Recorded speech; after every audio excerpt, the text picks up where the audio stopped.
He's at the back of the room now. And I said, this doesn't feel right. Right? Because as I said earlier, you tell people they can't speak, that's when they scream. This is personal for me. I'm a Republican candidate for U.S. president. It feels still new to say that.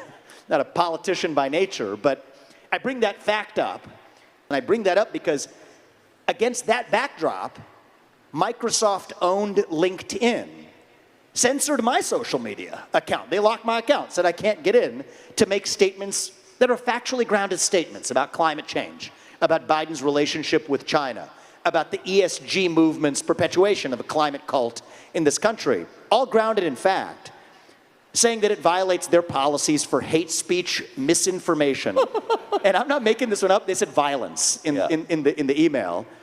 And so in my case, look, I was able to publicize that. They were then claimed it was an error, restored the account, typical operating procedure. We've all seen a version of her, but the truth is, so security was escorting her out, and it felt wrong to me, right? Because she came here to make a point.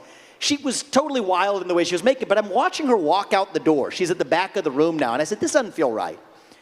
Right? Because as I said earlier, you tell people they can't speak, that's when they scream. You tell people they can't scream, and she was screaming. That's when they're going to go tear something down. So I said, no, bring her back.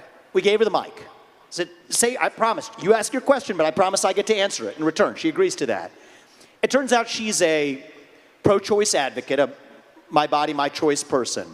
I was going to the state legislature on Tuesday morning. I think she must have known that, came to this event to protest my being there.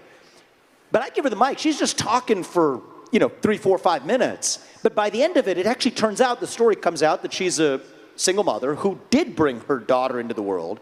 And the things she was saying were things like, my daughter is successful. I don't want you to look down on me. And I thought it was beautiful that the more she started talking, the more she started making our very point of why we believe in protecting life. And so I said, disagreements aside, you are a mother. We celebrate that. The audience applauded. It's why I love Iowans. Wow. She broke down in tears and left. And so I'm moved by what is possible in our country. Our country is broken. We are spiritually broken. We have a spiritual void in this country. It is our job to step up and fill that void by practicing what we preach as conservatives. And so I'm hoping we're doing that. Honestly, as broken as our country is, it leaves me optimistic about where we're headed.